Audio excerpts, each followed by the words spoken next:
We're starting on number 56 of the semester exam study guide review. I don't have your 4547 tests graded. Okay, working on it. If you do not notice from the amount of people who want to come show me stuff, I have a lot of things going on here at the end of the 9 weeks. How I enjoy that. It is so much fun. Words. English. Oh, tomorrow we do have a 5-1 test. We did half of what we need for 5-1 yesterday. It involved what kind of things? We did rules of blank. To get to point. The rules of exponents yesterday. Today we're going to do operations of polynomials, which is literally easier than rules of exponents. So it should be the easiest A of your life. I would think. But, you know, I'm wrong sometimes, and we all have our blind days, so it happens. But it's supposed to be a really easy grade. Such an easy test grade that I'm not even giving you a study guide. It's really good point. It only has 10 problems on it. It's a very short test. And so we're still going to do some semester exam study guide questions tomorrow. So I know normally test days I don't get up here and talk, but we need to tomorrow because, 1, the test is too easy, and 2, we have a lot of study guide questions left. Okay, let's start on number 56. 56 is A. So you get your point. Okay, they asked for 5 times P minus 4 times Q.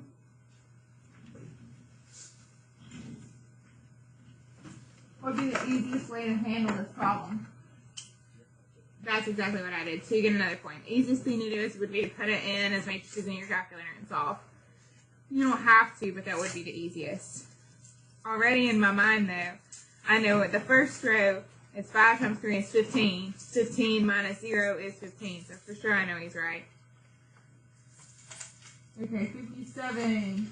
They asked for 2P plus 2R. Stating in Jack's 57 is A. You can have a point.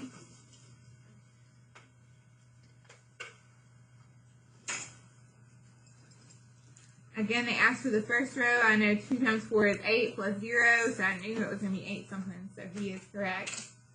Now, again, easiest lazy man thing to do would be just put all this in your calculator and make a calculator do it for you. I would definitely put number 58 in my calculator unless I just enjoyed multiplying matrices by hand. So it wants to know RS. So I need to put in matrix R. I need to put in matrix S. And I need to know the answer.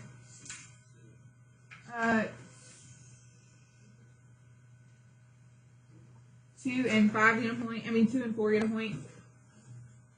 Okay, but there are still some more points to be given away on this problem. What are the dimensions of matrix R? It's a what by what? 2 by 3. Okay, 2 get another point. And a 3 by 2. So I knew the inside matched, so I knew it was possible. And I knew my answer was going to be a 2 by 2, so I knew my answer wasn't A. So I was either guessing B or C to begin with, just by knowing my rules about matrices. Let's go on to number 59.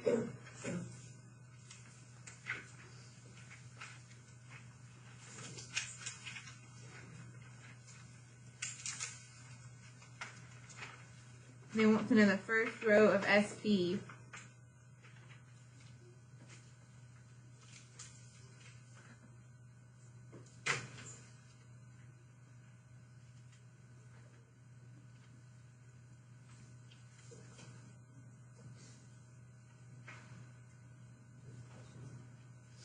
What's your answer? I don't know. Is it?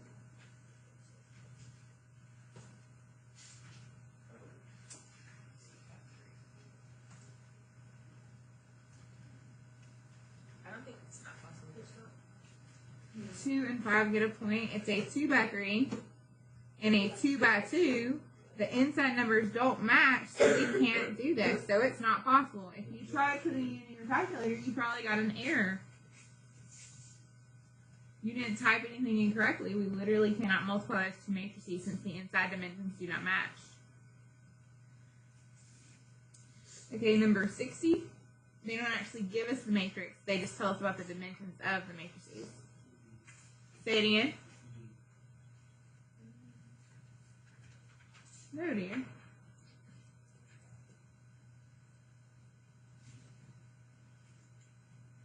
A is a 3 by 6 and B is a 3 by 6.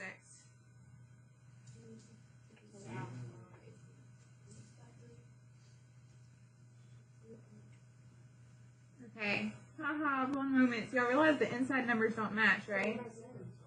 So it's not possible. And so it's undefined. Okay. I had like 2 people saying that, and then I had other people who wanted a 3 by 6 or 6 by 3 it.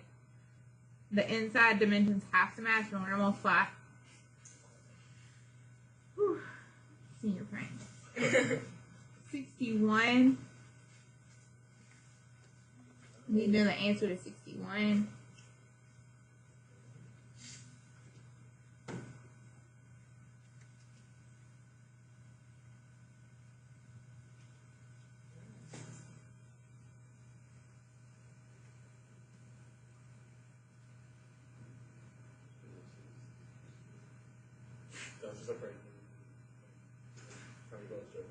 Okay, what are the dimensions of the first matrix?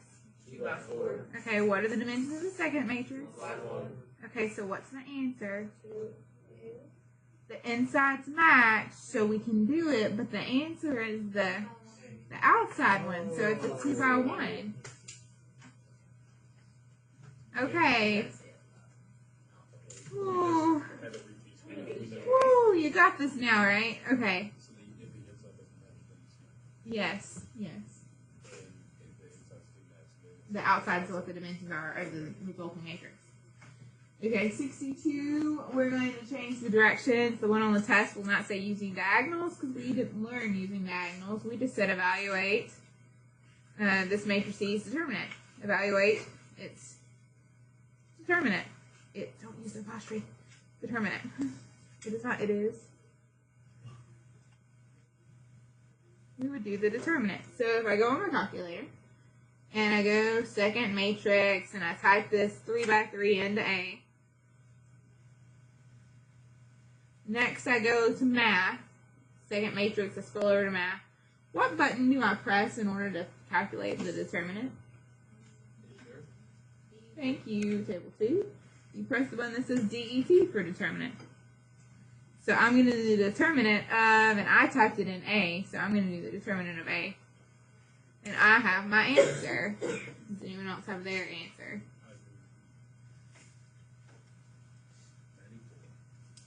Yes, to get another point.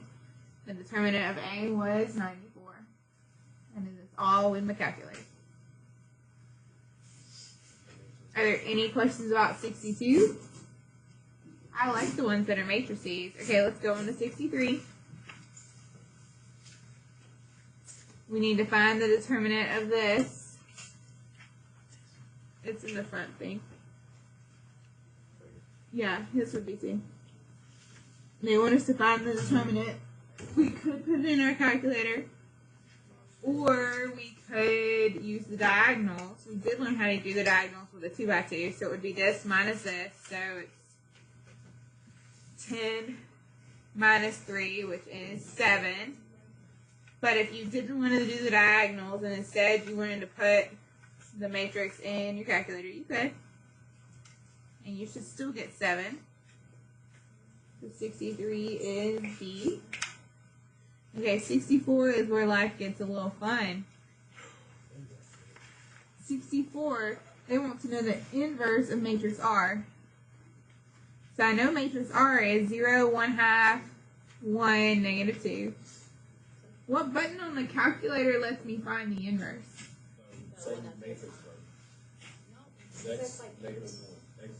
It's the negative 1 button. So you can have a point. So it's not actually under math. It's literally the same button as the matrix button. So I'm going to type in B. I'm going to type my 2 by 2 R into matrix B.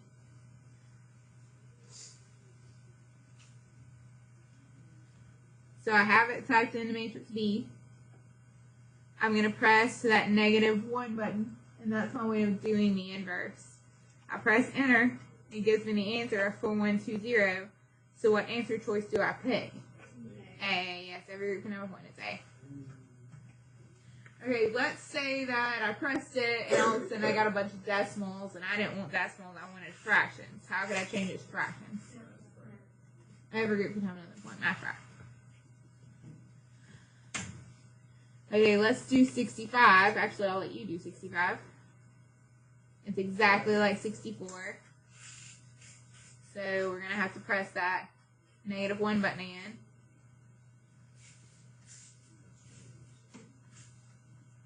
That needs to know the answer.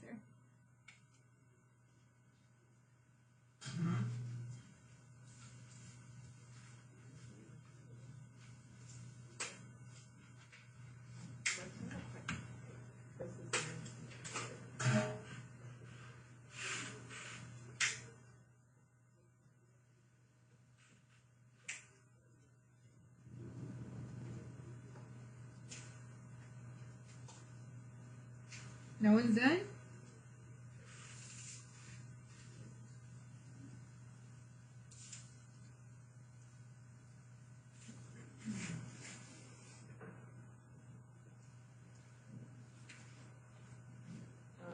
One, two, zero, level 4. So what answer choice should I pick? You should choose B. Yes, and you get a point. I typed C in, I pressed C in first, and it said 1, 2, 0, 4, -4, which was letter choice, which was matrix P, which was letter choice B. Yay! And I would say we call it quit, but there's only one more on this page, so let's go ahead and do it, even though it's not matrices. We're moving on beyond matrices. And finally, to our chapter 4 stuff, identify the y-intercept and the axis of symmetry for the graph of f of x equals 10x squared plus 40x plus 42.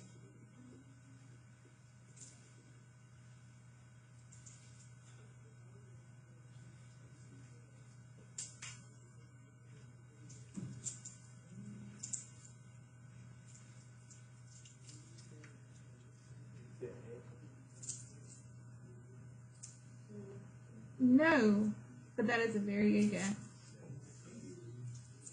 NSC. We're still going to get 5 a point. We'll get 5 and 4 a point. Okay, so the y-intercept is when x is 0, so I knew it was a positive 42. So I wasn't selecting B, and I wasn't selecting D. I was either guessing A or C to begin with. How can you find the axis of symmetry? I know for sure that the intercept's 42. Now I'm just debating, is it 4 or -2 is my axis of symmetry? How can you find the axis of symmetry? I know 2 different ways. So, he can have both. He can have a point, continue both ways. I could graph it and figure it out from the graph. Pretty good at that. Or there was a formula to calculate the axis of symmetry. It was over what? -b over. Kind of reminds me of that quadratic formula a little bit. There's a reason. But anyway, I digress. So it's -40 over 2 times 10. So it's -40 over 20, which is just -2. So it is C. Did you have to calculate that by hand? Absolutely not. You could have definitely figured it out with the graph. Absolutely not. Okay, are there any questions about the ones we did today? We're going to pick up on 67 tomorrow and work a couple more. So if you want to be ready to roll, that'd be great. Table 2 is clearly bringing their game. You might want to try to take them down. Okay, take out your notes from yesterday so we can make fun of them for a minute.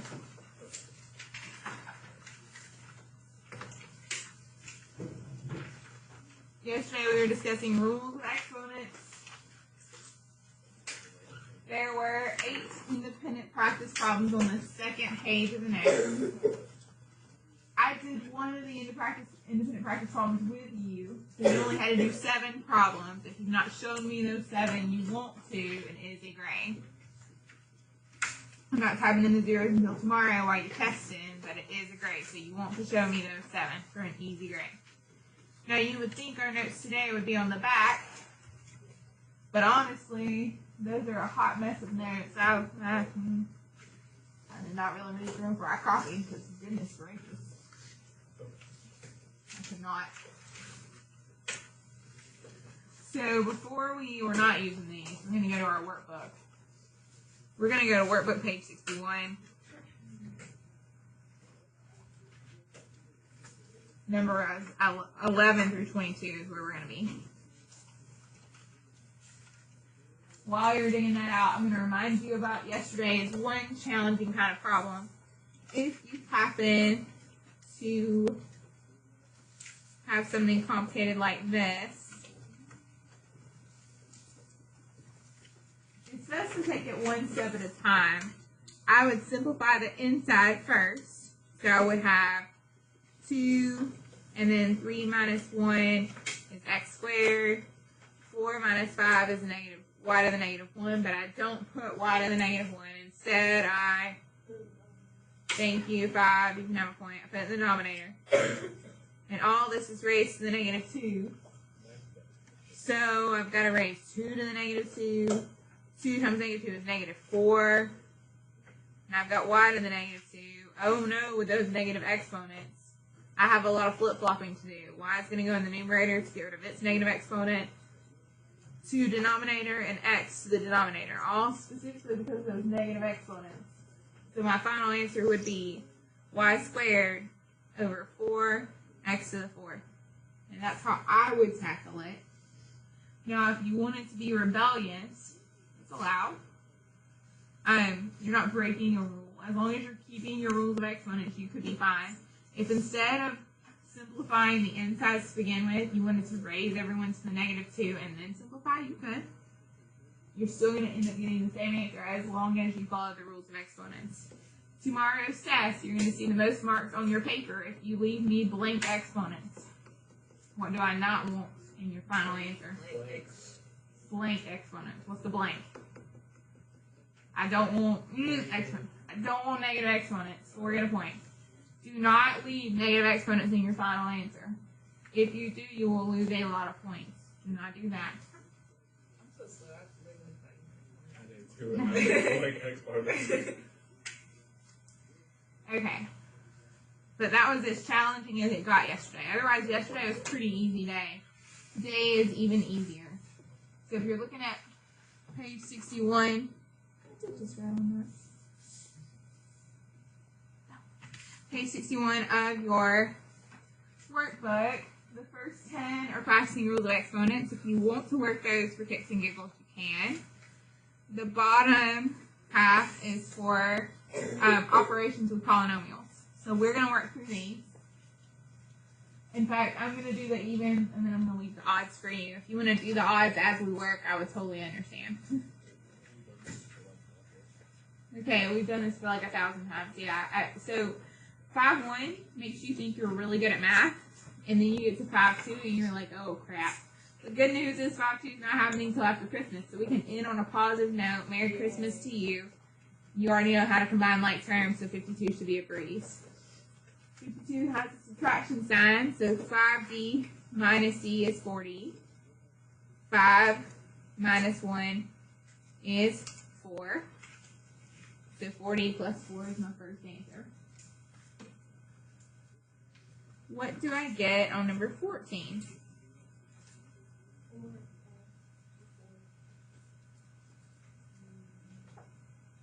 Who is multiplying their exponents? We're just adding, don't change those exponents.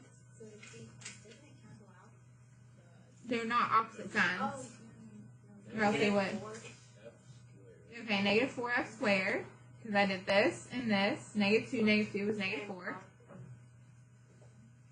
And then the negative 3f and the negative 3f, you get negative 6f. And then negative 5 and positive 8, you get plus 3. Literally that easy. Now what happens is we just did rules of exponents, so Karen is like me, she's wanting to change the exponents. I get it. If you're not multiplying or dividing or raising a power to a power, don't touch the exponents. Leave them as they are. They're just like variables, they can't be messed with, they're fine. Okay, what am I going to use on number 16? What operation? What's it called? Did you say it, Ellie? Or was it? Who said it? Becca said it? Okay, well you can have a point now. Okay, I distribute and I get 2x to the what power? Third, because 2 plus 1 is 3. And then plus 9x squared. No big deal. We just distribute. On 18, we do fancy distribution, and fancy distribution is called, we're going to FOIL. Table 2 can get another point. If we FOIL first, we'll have 6x squared, outer, negative 10x, inner, negative 9x, and then last, plus 15. When we combine the outer and inner, we end up with 6x squared minus 19x plus 15. You've had to FOIL a lot for me throughout the semester. It's perfectly fine with me if you just skip to the final answer. You don't have to show me the in-between unless you want to.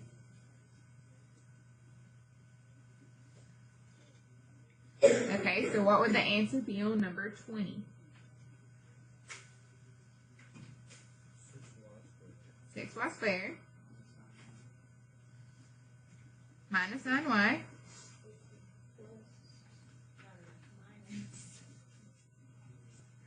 minus 7. Okay, 6y squared for the first. Outer was minus 9y. Inner was plus 8y. And then what's the last? Negative 12, because 4 times negative 3 is negative 12. Okay, and so if you combine those like terms, it would be 6y squared minus y minus 12.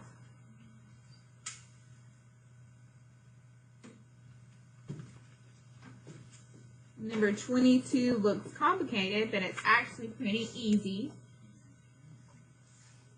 How do I set it up where I can still FOIL what goes in both parentheses? Thank you, Nick. You can get a point.